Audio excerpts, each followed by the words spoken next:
Hey guys, this is Tyler Skidmore with Fly Rod Chronicles and West Virginia Fly Guys, and on this fly tying Friday, we're going to be tying an egg-sucking leech. I'm going to start by wrapping .030 lead-free wire onto my hook shank here, and I'm going to do about 8 wraps. When I get my 8th wrap done, I'm going to helicopter it free, and then I'm going to bunch it up against the back of the bead here. My bead is a 4.8 millimeter orange tungsten bead, and my hook is a partridge size 8 bugger hook. I've got 3/0 black thread that I'm just gonna try to tidy up my wire with here, and I'm gonna try to build a slight taper to make up for the thicker wire that we're using.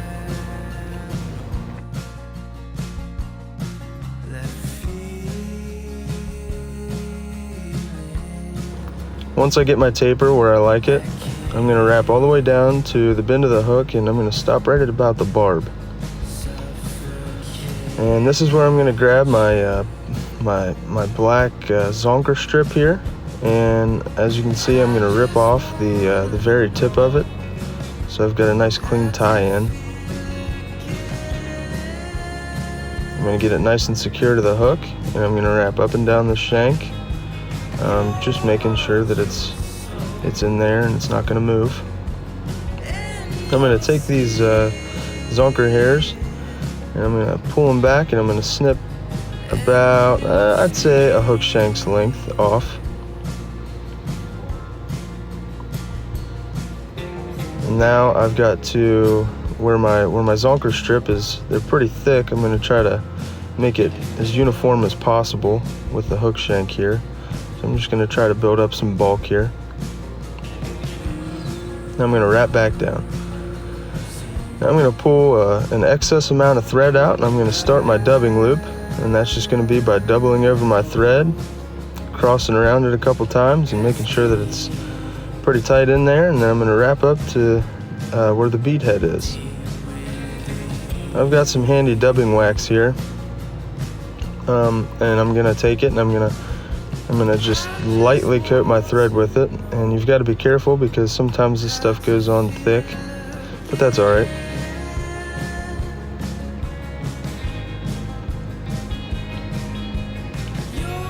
And then I've got some bloody leech dubbing here from Hairline that I got, and I'm gonna grab a big clump of it. I'm gonna pick out a little bit at a time, and I'm gonna place it in that dubbing loop.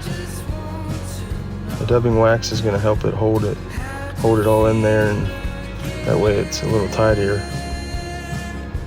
This process can be a bit messy at times.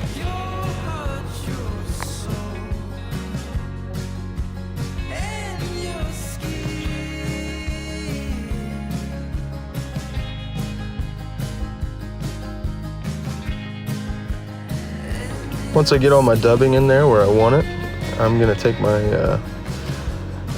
my dubbing spinner, and I'm just going to start to spin this into a good looking dubbing loop here.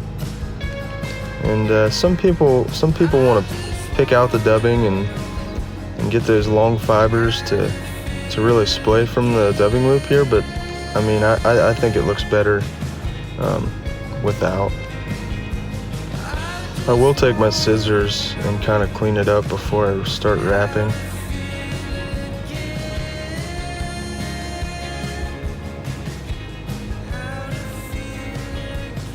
And once we start wrapping this, we're going to do what's called a polymer wrap, and that's just me making sure that the wraps are touching, and as you can see, I'm grabbing the dubbing fibers here and I'm laying them back as I wrap over top of them, and that's going to help us here at the end whenever we try to make it look nice and uniform and get everything to lay back on the hook shank.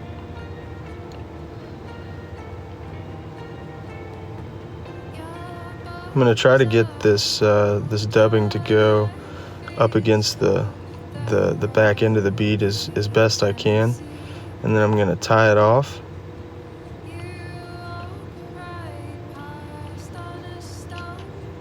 Take my plunger style hacker pliers and snip them free, and then I'm going to throw in a couple whip finishes here.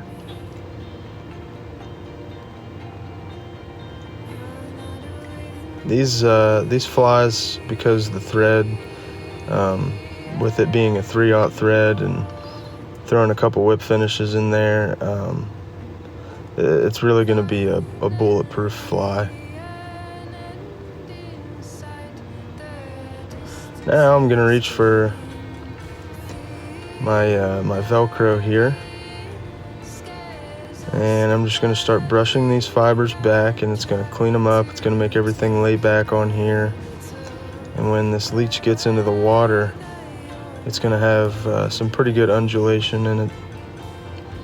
I'm just going to clean it up a little bit more, and there's my egg-sucking leech.